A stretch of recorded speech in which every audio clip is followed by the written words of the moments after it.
যেটা বিশ্লেষণ করব সেটা হচ্ছে বোরের পরমাণু মডেল। তবে বোরের পরমাণু মডেল বিষয় জানার আগে আমি একটা নর্মালি একটা কনসেপ্ট দিই। দেখা যাচ্ছে বাড়িতে প্রত্যেকের বাড়িতে মই আছে, হয়তো মই সম্পর্কে সবাই জানে যে মই জিনিসটা কি, যে এরকম দুটো বাঁশের কিছু দিয়ে তার ভেতরে কতকগুলো বাঁশের আর ছোট ছোট দিয়ে এরকম করে করা থাকে। মইয়ের সাহায্যে কী করা হয়, অ্যাকচুয়ালি ওপর কোনো অংশে ওঠা যায়, ওপরে এরকম পা বেয়ে বেয়ে ওঠে। তো ঘটনা হচ্ছে আমরা একটা কথা ভাববো, দেখা যাচ্ছে এই ময়ের এটা এখানে একটা বাচ্চা ছেলেকে আমি বসিয়ে রেখেছি, এই বাচ্চা ছেলেকে একটা বসিয়ে রেখেছি। তো বাচ্চা ছেলেটা যখন একদমই বাচ্চা ছেলে, মানে সে দেখা যাচ্ছে ওপরে উঠতে পারে না, একদমই উঠতে পারে না। তো এখন যদি এই ময়ের এখানে একটা বাচ্চা ছেলেকে রেখে দিই, নিশ্চয়ই সে কী করবে, এখানে সে নড়ে চড়েই বসবে, সবসময় সে নড়বে, সে হয়তো ওপরে যাওয়ার চেষ্টা করবে, এরকম হয়তো করবে, তাই না, যে নড়ে চড়েই বসবে সবসময়। কি বাচ্চা ছেলেটা কিন্তু উত্তেজিত হতে হতে সে নড়েই বেড়াবে, নড়েই বেড়াবে। আচ্ছা হলো, এবার ঘটনা হচ্ছে বাচ্চা ছেলেটা দেখা যাচ্ছে এখানে আছে। এবার কেউ কী করতে পারে, এই বাচ্চা ছেলেটাকে কোলে করে তুলে নিয়ে এই যে ময়ের এই জায়গাটায় সে আবার রেখে দিতে পারে। দেখা যাচ্ছে বাচ্চা ছেলেটার অবস্থান কী হলো, এখানে হতে পারে। তার মানে কি, এখানে বললাম কি যে ছেলেটা ছিল তাকে তুলে এখানে আনা হলো, তাহলে আনা হলো মানে কি, এর তো নিচের ক্ষমতা ছিল না, তাহলে কি ক্ষমতা ছিল, এই কি ক্ষমতা গেইন করলো, যে ওকে কেউ শক্তি দিল, মানে পাশে থেকে শক্তি দিল, যার দরুন সে আবার এখানে উঠতে পারলো। তাহলে কি একই রকমভাবে এ আবার হচ্ছে এইখান থেকে এখানে যেতে নিশ্চয়ই আবার কেউ শক্তি দেবে, শক্তি গেইন করতে হবে, তারপরে ওই ছেলেটা কিন্তু এখানে উঠতে পারবে। এরকম ধাপে ধাপে ও ওপরে ওপরে উঠে যাবে। আবার যদি বিপরীতটা ভাবি, দেখা যাচ্ছে এখানে থেকে এখানে আসবে, নিশ্চয়ই সে একা আসতে পারবে না। আমি আগেই বলে দিয়েছি যে আসতে গেলে কোনো একটা সাহায্য নিতে হবে। তো এখানে থেকে আবার দেখা যাচ্ছে ওই ব্যক্তি বা কেউ এরকমভাবে নামিয়ে দিল, ঠিক আছে, তার মানে শক্তি আস্তে আস্তে কী হলো, কমিয়ে দিল, ঠিক আছে।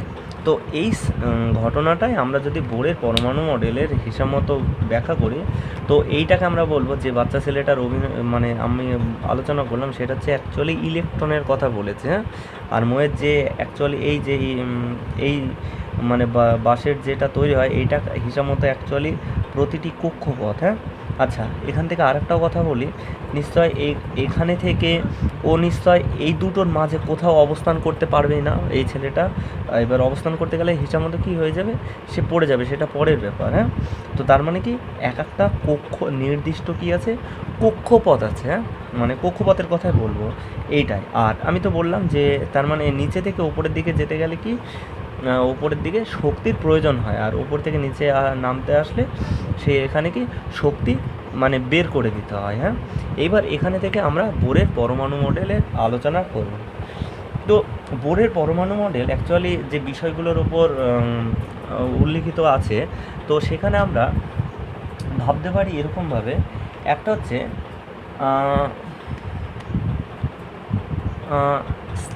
স্থিতীয় ইলেকট্রনীয় কক্ষপথ, স্থিতীয় ইলেকট্রনীয় কক্ষপথ বা স্থিত অবস্থায় ইলেকট্রনীয় কক্ষপথ হলো একটা, নিশ্চয়ই স্থিত ইলেকট্রনীয় কক্ষপথ সম্পর্কে আমি অবশ্যই আলোচনা করব। আচ্ছা, দ্বিতীয়ত হচ্ছে কি, একটা হলো তারপরে কি শক্তি স্তরের ধারণা, এই জিনিসটাও আমাকে, যে নতুন যেহেতু একটা শব্দ হলো, সেটা শক্তি স্তরের ধারণা এবং তার ও বিশ্লেষণ, ঠিক আছে। আর তৃতীয়ত আর একটা, যে শক্তির শোষণ, একটা কি হতে পারে, শক্তি, আচ্ছা গ্রহণ গ্রহণ বলতে পারি, এবং ও শোষণ, আচ্ছা বর্জন বললাম, যে শক্তির গ্রহণ ও বর্জন, এই তিনটে ধারণার ওপর বোরের পরমাণু মডেল অ্যাকচুয়ালি প্রতিষ্ঠিত। তো আমাকে নিশ্চয় জানতে হবে যে স্থিত ইলেকট্রনিক কক্ষপথ কি, শক্তি স্তরের ধারণা কি, ধারণাটা সম্পর্কে ধারণা, আর যখন সে শক্তি গ্রহণ করে অর্থাৎ গেইন করে বা বর্জন করে, তখন কি ঘটনা ঘটতে পারে, আমাকে সেইগুলো আলোচনা করতে হবে। তো দেখা যাক স্থিত অবস্থার ইলেকট্রনিক কক্ষপথ কী। ঘটনা হচ্ছে অ্যাকচুয়ালি বিজ্ঞানী নিলস বোর বলছেন যে কতকগুলি নির্দিষ্ট মানের ব্যাসার্ধের বৃত্তাকার কক্ষপথে ইলেকট্রনরা আবর্তন করতে পারে। মানে কি, এরকম ওই যে ময়ে দেখিয়েছিলাম না যেগুলো বাঁশেরই, সেগুলো হচ্ছে কি বলছে, দেখা যাচ্ছে এখানে পরমাণু নিউক্লিয়াস আছে, সেটা কি আছে সেটা পরের ব্যাপার, কিন্তু বলছে কি ইলেকট্রনগুলো কয়েকটি নির্দিষ্ট ব্যাসার্ধ, এই যে রেডিয়াস যেটা, সেটা অবশ্যই কী হবে, নির্দিষ্ট হতে হবে। আর সেই কক্ষপথ ছাড়া অ্যাকচুয়ালি কোনোভাবেই ইলেকট্রন আবর্তন করতে পারে না। মানে দেখা যাচ্ছে এরকম জায়গায় ইলেকট্রন অবস্থান করবে সেটা নয়, যেমন বাচ্চা ছেলেটাও বলেছিলাম কি মাঝে অবস্থান করতে পারে না, তো এখানেও তাই ইলেকট্রন কিন্তু এইভাবে অবস্থান করতে পারে না, করলে হয় নির্দিষ্ট একটা কী হবে, কক্ষপথে বিচরণ করতে পারবে। ঠিক আছে, তো এই কক্ষপথগুলিকেই বলা হয় কি স্থিতীয় ইলেকট্রনীয় কক্ষপথ। এই কক্ষপথগুলোকে বলা হচ্ছে কি স্থিতীয় ইলেকট্রনীয় কক্ষপথ, বা আরও ভালোভাবে বলতে গেলে স্থিত অবস্থায় ইলেকট্রনীয় কক্ষপথ, স্থিত অবস্থায় ইলেকট্রনীয় কক্ষপথ। তো বিজ্ঞানী নিলস বোর বলছেন, প্রথম ইতেই কিন্তু আলোচনাটা এখন হচ্ছে যে এই কক্ষপথগুলোর কৌণিক ভরবেগ এমন হয়, সেটা হচ্ছে h/2π এর পূর্ণ গুণিতক হয়, মানে NH/2π, h/2π এর পূর্ণ গুণিতক হয়। মানে কীরকম, আমি তাহলে বিশ্লেষণ করি কৌণিক ভরবেগ ব্যাপারটা কি, যে হচ্ছে দেখা যাচ্ছে আমি ইলেকট্রনের ভর ধরলাম কত m, তার বেগ কত v, আর r রেডিয়াস যে কক্ষপথে ঘুরছে সেটা হচ্ছে, তাহলে কি এই যে কৌণিক ভরবেগ কি mvr সমান কি হয়, মানে আমি লিখতে পারি h/2π এর পূর্ণ গুণিতক। এটা কিন্তু খুব কাজে লাগবে, h/2π এর পূর্ণ গুণিতক। মানে কি, দেখা যাচ্ছে শুধু h/2π হতে পারে, 2h/2π হতে পারে, 3h/2π হতে পারে, এগুলোকে কি বলা হয় পূর্ণ গুণিতক বলে, 4h/2π হতে পারে, এগুলো এরকমভাবে চলে যেতে থাকলো। ঠিক আছে, তো এইটা হচ্ছে কি কৌণিক ভরবেগ, যে mvr সমান, এইবার এইচটা কি নিশ্চয়ই সকলেরই জানা আছে, সেটা হচ্ছে প্ল্যাঙ্কের ধ্রুবক। এটাই হচ্ছে প্ল্যাঙ্কের ধ্রুবক। আর আমি তো বলে দিলাম m কি ইলেকট্রনের ভর, v হচ্ছে বেগ, আর r হচ্ছে রেডিয়াস। তো দ্বিতীয় কথা কি বলেছে, এখন শক্তি স্তরের ধারণাটা কি। আমরা অ্যাকচুয়ালি এই যে এগুলোকে কক্ষপথ বলছি, তো অবশ্যই এটা স্থিতি অবস্থায় ইলেকট্রনের কক্ষপথ। তো এই কক্ষপথগুলোকেই বোর আরও বিশ্লেষণ করে বলছে যে এগুলো এক একটি শক্তি স্তর, এগুলো এক একটি শক্তি স্তর। কেন শক্তি স্তর, অ্যাকচুয়ালি এই প্রতিটি কক্ষপথের কিন্তু শক্তি আছে, কক্ষপথের নির্দিষ্ট শক্তি আছে, হ্যাঁ নির্দিষ্ট শক্তি আছে। আর যত ওপরের দিকে তোমরা যাবে, মানে যত ওপরের দিকে দেখতে পাবো, তত শক্তি আস্তে আস্তে বৃদ্ধি পেতে থাকে। হ্যাঁ, দেখা যাচ্ছে এটা 1 নম্বর শক্তি স্তর, এর চেয়ে 2 নম্বর শক্তি স্তরের শক্তিটা বেশি, 3 নম্বর শক্তি স্তরের শক্তিটা আরও বেশি। এবার ঘটনা হচ্ছে যে নিশ্চয়, তাহলে এইগুলো যদি এখন শক্তি স্তর বলা হয়, তাহলে নিশ্চয়ই এখানে কিছু ইলেকট্রন আবর্তন করতেই পারে। তো বিজ্ঞানী নিলস বোর এটাও বলছে যে শক্তি স্তরে তোমার যে ইলেকট্রনগুলো আবর্তন করছে, সেই ইলেকট্রনের শক্তি আর শক্তি স্তরের যে মানে কক্ষপথের শক্তি, সেইগুলো অ্যাকচুয়ালি পরস্পর সমান হয়। মানে কি, আবার বলছি যে ইলেকট্রনের শক্তি আর কক্ষপথের শক্তি পরস্পর কী হয়, সমান হয়। তো এটা শক্তি স্তরের ধারণা। তো এখন শক্তি স্তরে শুধু ধারণা দিলে হবে না, আমি বলেছিলাম কি তার সাথে বিশ্লেষণও আছে। হ্যাঁ, তার সাথে কি বিশ্লেষণও আছে। কীরকম বিশ্লেষণগুলো যদি আমরা করি, তো প্রথমেই দেখতে পাবো যে আমি বলেছিলাম কি যদি একটা ময়ে একটা বাচ্চা ছেলেকে এখানে রাখা হয়, সে কিন্তু কখনোই স্থির থাকে না, সে নড়ে চড়ে বসবে, যেহেতু বাচ্চা ছেলে, তার ক্যারেক্টারই ওরকম যে সব সময় সে নড়ে চড়ে বসে। তো এখানেও তাই, যদি আমি এখন ইলেকট্রনিক কক্ষপথের তুলনা করি, তো একটা ইলেকট্রন যখন এখানে থাকে না, তখন সে স্থির থাকে না, কারণ তার নিজের একটা হচ্ছে শক্তি আছে, আর যেহেতু নেগেটিভ চার্জ বিশিষ্ট, তো তাই এ সবসময় কী করে, আবর্তন করতে থাকে। কাকে ঘিরে আবর্তন করে, নিউক্লিয়াসকে ঘিরে আবর্তন করে। কিন্তু ঘটনা হচ্ছে যে ওই ইলেকট্রনটা মানে স্থির থাকে না, ঠিক আছে, কিন্তু ও শক্তি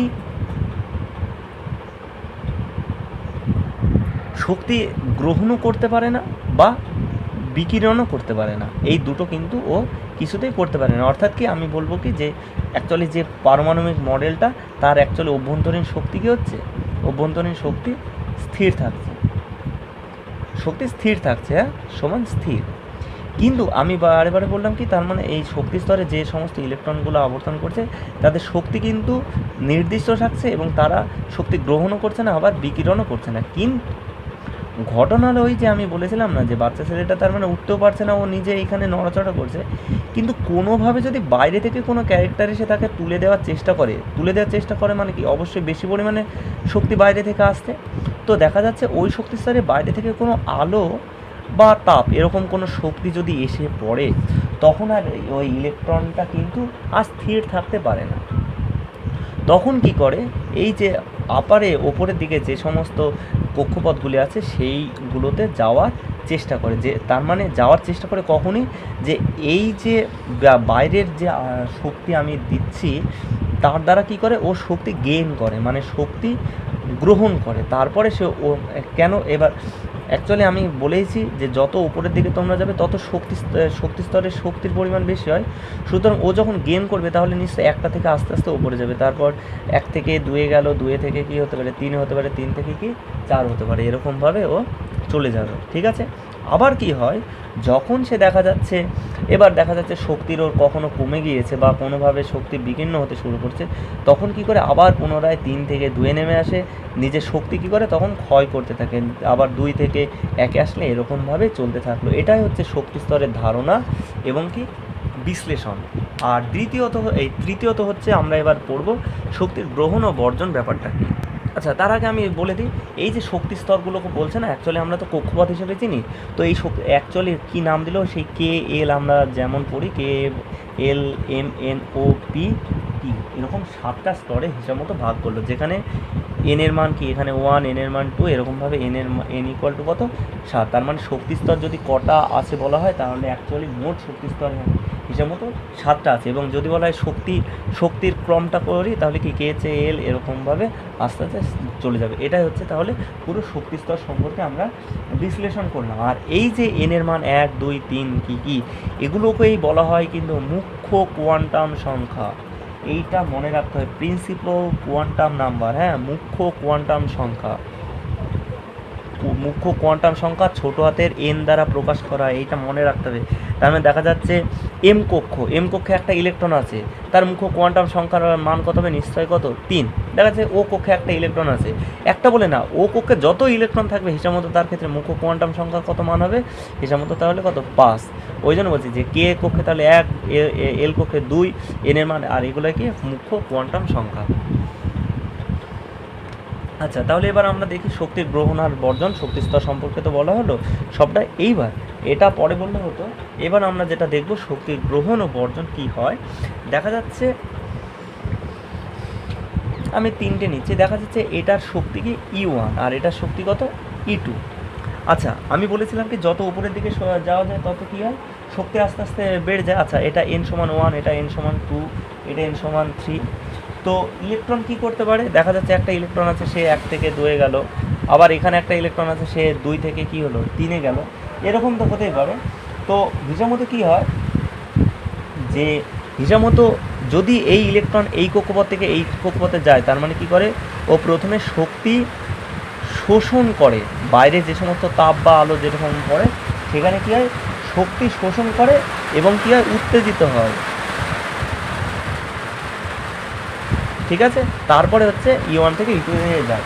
এবার দেখা যাচ্ছে যদি ওপর থেকে নিচের দিকে আসতে চায়, আমি বললাম কি তার নিচে শক্তি আস্তে আস্তে কী করবে, তার মানে শক্তি কী করবে, হিসাব মতো ক্ষয় করবে, শক্তি ক্ষয় করে ওপর থেকে নিচে চলে আসবে। হ্যাঁ, এটাই হচ্ছে।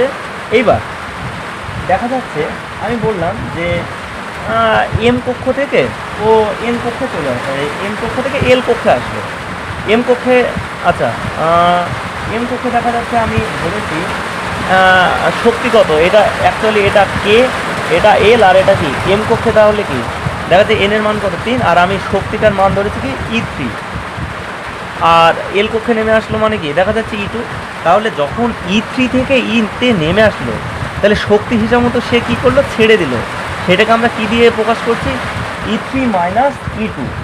এইটাকেই বলা হচ্ছে যে, বা এটাকে আমরা ডেলি ধরতে পারি, এইটাই বলা হচ্ছে ওই যে প্ল্যাঙ্কের আমরা পড়তাম না, এইচ নিউ, ডেলি সমান কী হবে, এইচ নিউ। ঠিক আছে, তো এইখান থেকেই বোরের তত্ত্ব থেকেই আমরা কিন্তু আস্তে আস্তে প্ল্যাঙ্কের কোয়ান্টাম তত্ত্বেও আসতে পারি, যে কি হচ্ছে, যে যখন এই শক্তি ক্ষয় করছে তার তরঙ্গের আকারে হিসাব মতো বিকিরণ করছে। এবং এই যে নিউ, আমি তো বলেছি কম্পাঙ্ক হিসাব মতো কী হয়, কম্পাঙ্ক নির্দিষ্ট হয়।